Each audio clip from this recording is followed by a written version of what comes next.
E pelo quarto dia seguido, as instalações de alimentos de portos ucranianos foram atacadas. Nesta sexta-feira, a Rússia também fez novos exercícios de apreensão de navios do Mar Negro e líderes ocidentais que dizem que os ataques são uma tentativa de escapar das sanções, ameaçando uma crise alimentar global.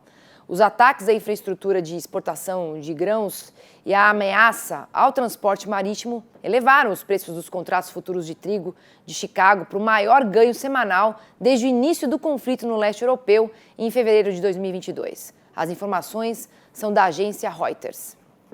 E esse agravamento da situação entre Rússia e Ucrânia pode reverter o cenário atual no mercado de grãos e de preços? Você acha que pode? A gente vai resolver isso agora, tratando desse assunto. Para os nossos aqui convidados, a gente tem o comentarista do Canal Rural, Miguel Daúde, e também o sócio-diretor da Pátria Agronegócios, Matheus Pereira. Primeiramente, boa tarde, Daúde. Boa tarde, Priscila. Boa tarde, Matheus. E boa tarde a todos. E para você também, Matheus, obrigada aqui pela sua participação. Boa tarde a todos. Olha, Daúde, eu queria começar com você e com uma pergunta bem direta. O que muda para o produtor brasileiro esse agravamento da guerra entre Rússia e Ucrânia? Bom, a meu ver, Priscila, o produtor brasileiro tem que ter consciência desse episódio. Evidentemente que pode haver um agravamento desta ação da Rússia na Ucrânia, pode ter revide, pode ter consequências que acabem parando exatamente na oferta de insumos agrícolas para o Brasil. Hoje, a gente tem aí, ouvo dizer que mas o trigo vai subir, é bom para o Brasil. Não é bom para o Brasil. A soja vai subir, o milho é bom, sim. Mas até que ponto, né, o benefício dessa ação não tenha consequências, né, efeitos colaterais que possam ser prejudiciais ao Brasil. Então, é um momento bastante delicado. Eu acho que o produtor rural ele tem o seu ciclo agrícola e age de acordo com o passado, com experiência, mas nós estamos diante de um cenário que vai exigir do produtor rural uma visão bem prospectiva disso para poder tomar as suas decisões. E, Matheus, com esses ataques da Rússia contra a Ucrânia, inclusive, né, contra armazéns de grãos, qual que é o cenário que você enxerga dos preços, Matheus? Olha, primeiro ponto, né, a gente tem que entender a relevância realmente dessa região do leste europeu, tanto Ucrânia quanto Rússia, e em principal, né, a rota de escoamento do Mar Negro para o mercado de grãos aqui no Brasil, né. De fato, para o mercado de soja em específico, os efeitos, né, da permanência da guerra são mais secundários, né, onde que a região em conflito ela não é uma grande exportadora de soja, porém, sim, ela fornece fertilizantes em direção ao Brasil, que acabam trazendo esses efeitos possíveis e secundários. Agora, ao mercado de cereais, né, como o caso do trigo e do milho, realmente a gente vê efeitos mais diretos, né, uma vez que a Ucrânia é sim uma grande fornecedora de milho para toda a região do leste europeu, para o norte da África, regiões que, apesar de não estar no nosso dia a dia, né, nos debates mercadológicos, nos debates de demanda pelo nosso cereal brasileiro, são regiões de extrema importância. No último ano comercial, a Europa foi o segundo maior consumidor de milho brasileiro. Historicamente, né, o Marrocos e o Egito sempre ficam em terceiro ou quarto maior consumo de milho do nosso país. Então, são regiões que sim, né, acabam reconcentrando a demanda que até então estava depositada sobre o milho ucraniano, volta agora a concentrar pelo nosso milho aqui no país. Então, sim, a gente acaba gerando um efeito benéfico, né, temporário, como o Daúde bem disse. A gente tem que entender que os movimentos eles não são permanentes, porém, temporariamente, a gente acaba concentrando novamente uma demanda que destinaria, né, ao consumo do milho dentro do Mar Negro, agora voltando aqui para o nosso cereal no país. Tem efeitos primários, secundários, mas, claro, sempre efeitos colaterais. Daúde, o que você acha que nas horas difíceis é que o produtor precisa redobrar a atenção, principalmente para o planejamento da próxima safra? Exatamente, Priscila, é o que eu venho dizendo para os produtores. O produtor ele está vivendo um momento em que houve aí um engavetamento de safra, e que ele tem o produto, ele tem que investir, né, para a próxima safra, e ele vem retardando esse momento, e muitas vezes ele acaba vendendo de uma forma mais rápida, isso dificulta os preços. Enfim, falta a ele uma visão exatamente estratégica. Então, o que eu tenho a dizer, vou ser bem objetivo. O produtor rural ele está segurando uma parte a compra dos insumos agropecuários, né, para a próxima safra e para a sua atividade. E isso, Priscila, com esse evento, acabou. Né? Se ele não comprou, a partir de agora, muitas empresas já não estão com a mesma tabela. Muitas empresas já não estão mais querendo correr para vender os seus produtos. E aí o que vai acontecer? Ele vai acabar pagando mais caro, ele tem a incerteza, porque a guerra, como o Matheus colocou, num dado momento você pode ter um benefício, mas ela pode acabar afetando a oferta e, consequentemente, ela afeta os custos de produção. Então, portanto, o produtor ele tem que ser mais pragmático. Né? Hoje, os preços compensam você fazer as suas compras, travar seus preços e seguir em frente? Sim, consegue. É compatível hoje, mas ficam esperando, chega uma hora que a coisa vai travar tudo de novo. Então, objetivamente, o meu recado é bem direto para o produtor. Não espere o momento que você acha que é ideal para você. Faça no momento em que você tem condições para que você não tenha prejuízo mais lá para frente. E, Matheus, você acha que tudo isso que está acontecendo pode interferir nas decisões de plantio? Isso porque o primeiro levantamento da safra de soja aqui no Brasil, inclusive para a safra de soja 2024, feito aí pela Pátria Agronegócios, mostrou um aumento de 0,48% na área estimada em relação à safra passada. Mas mesmo assim, Matheus, é o menor avanço desde a temporada 2006-2007. Então, você acha que isso está acontecendo? Pode afetar a nossa próxima safra, a nossa área plantada também?